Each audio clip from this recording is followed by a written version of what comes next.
All right, my friends, cannot recommend the Ninja Foodi enough. I probably use this 3 or 4 times a week.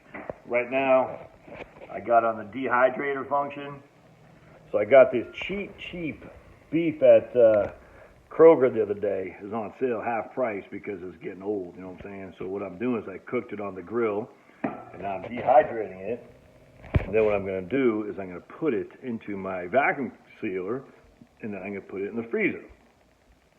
Because what dehydration does, it literally takes the moisture out, and so it's not freeze dried because it's not as thorough as freeze dried. But you dehydrate meat, you vacuum seal it up. Probably should put an oxygen absorber even in there, to really make sure the oxygen stays out.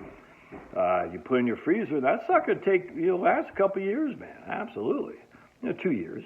I can't tell you go more than that, but I'm sure if you're starving enough, you'd eat it after 2 years. And then you buy. That's how you freaking prepare. You buy stuff on sale, you dehydrate it, you vacuum seal it, and you put it in your freezer. And you got freaking abundant food when things go south. And again, all you do is you rehydrate. You put water in there. No big deal. This is gonna taste great. Well, if you're starving, Marvin, yeah. I mean, I told you the story when I was in Ranger School. And again, for the 20th time, I only made it halfway. But I'll never forget. I was doing land nav course at night. Friggin' starving Marvin dudes. And this is my second trip to Fort Benning. Because it's funny. And I'm going through land nav. I'm like, dude, this just freaking sucks. Anyway, that was actually pretty good at land nav. And Pablo, which is kind of weird. But I'll never forget. So I'm coming back. So I knocked out all my, whatever the targets are, what you have to do. And I was like, wow, I did that pretty well. And then I thought, again, you don't know until you get there if you pass or not. Till the end of the course. But night land nav got a lot of people, knocked out a lot of people. Not me, I was surprised. And both times I did it, I was successful, which is kind of weird because I have no sense of direction. Anyway, so I'm walking down, we're going through the woods or whatever, I can't remember. I got a long way to go. It was like 3 a.m. You don't eat anything in there. You're just starving like freaking crazy. And I reached down in my cargo pocket on my my pants, and we used to call them BDUs. Battle dress uniforms in the old days. I don't know what they call them now.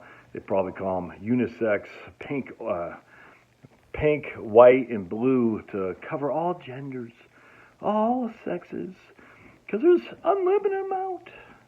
Anyway, so I reached down and I said, I had like a half of a fruitcake from an MRE. Trust me, when you're on a full belly, an MRE fruitcake is literally the last thing in the earth you'll ever want to eat. When you're on a hungry belly, a half of an MRE fruitcake, even if it's only half, is literally the best thing you've ever had. And I was like, oh, man, it was like, oh, man.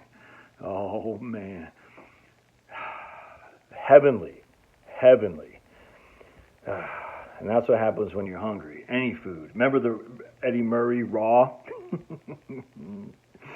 I'll never forget, he did like an Ethiopian with a saltine cracker. He's like, man, that was funny as hell. It was like in 1988, so this Ethiopian I hadn't eaten in days and gets a saltine cracker. He's like, oh! I was like, that's how I was with a fruitcake. Anyway, long story short, so even if my dehydrated beef isn't great, it's a hell of a lot better than no dehydrated beef, that's for sure. All right, I'll put a link in the show notes if you want to get yourself a Ninja Foodi. That's a great investment. You should do it. Get yourself a vacuum sealer. Get yourself some oxygen absorbers, and man, you'll be glad you did. All right, we'll see you.